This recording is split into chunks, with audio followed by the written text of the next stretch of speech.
Hi guys, it's Jacob from Stringbuzz here, stringbuzzworld.org being the music journalism site, links are in the description down below, and we have a brand new song review for you today, and it's by the Acacia strain, I hope I pronounced that right, and that's Bitter Pill, so I'm going to refer to the original article as I usually do for these videos, so I hope you enjoy. Now I must admit, I'm not too familiar with the Acacia strain's discography material, whatever you want to call it, but I saw that they are included on this year's Warped Tour list, and will be playing at the Warped Tour, and have just released a brand new track, so I thought I'd give it a little listen, and shall we see what I thought of it. Gosh, this track made me want to start kicking orphans and wrestling polar bears. It's aggressive and it's gnarly as heck. It's got breakdown after breakdown of pure guttural doom. It's like Whitechapel meets Code Orange, and now I've got that off my chest. Yeah, I actually really enjoyed this track, and it was more and more fun the more I listened to it as well. Its replayability factor is pretty immense. The vocals are fantastic, the riffs are dissonant and often brutal, the drums are thunderous and impactful.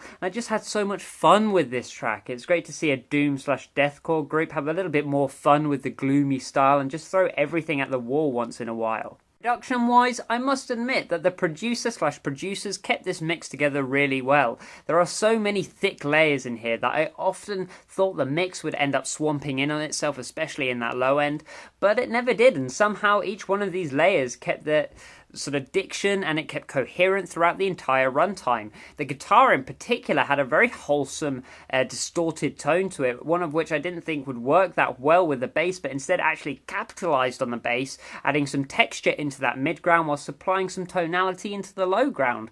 The vocals sound so sweet, and on this track they sound so clear and precise, and each growl and scream came out with diction as well, and I just loved that as well. The percussion also sounds fantastic, and the transitional fills really showcased the thickness of the kick and toms really well, and it's an absolutely ace production cycle, especially for a deathcore group in 2017, because let's face it, the form and consistency of many of these groups is not so great. When it comes to the musicality of this track, sure, it's hardly reinventing the wheel, but it just did its job very well. Going into this track, I basically wanted a brutal, fairly short track full of riffs and face-scrunching breakdowns, and believe me, we got plenty of that here.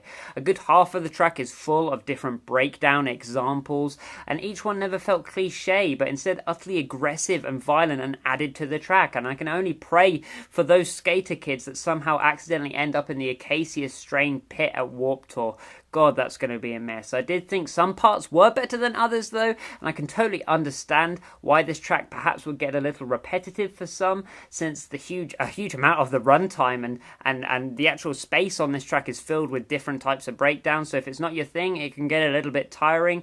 And for me though, it was just great fun, and I actually enjoyed that, and I think it's going to sound even better live without a doubt. I will also say that there isn't much development here, and it's not like an instant anthem like many other tracks, but we did get what was laid out before us, and what was laid out before us was a load of great riffs, a great vocal performance, some thumping fills, and a whole ton of sectional variation that worked really well. Lyrically, the track is your usual deathcore type shtick, your usual doom type shtick, about how basically God hates us and all that wonderfully lovey-dovey stuff, but I never found it cliche or cheesy like many other tracks. Again, it just fitted really well with what was being established here, so all in all, the most enjoyable track I've had the fortune of listening to perhaps over the last fortnight or so, without a doubt, so I gave it a G rating of 7.5 out of 10, which is well above average. So if you like this video, then please leave a like, subscribe to see more, and I'll see you around next time. Bye bye.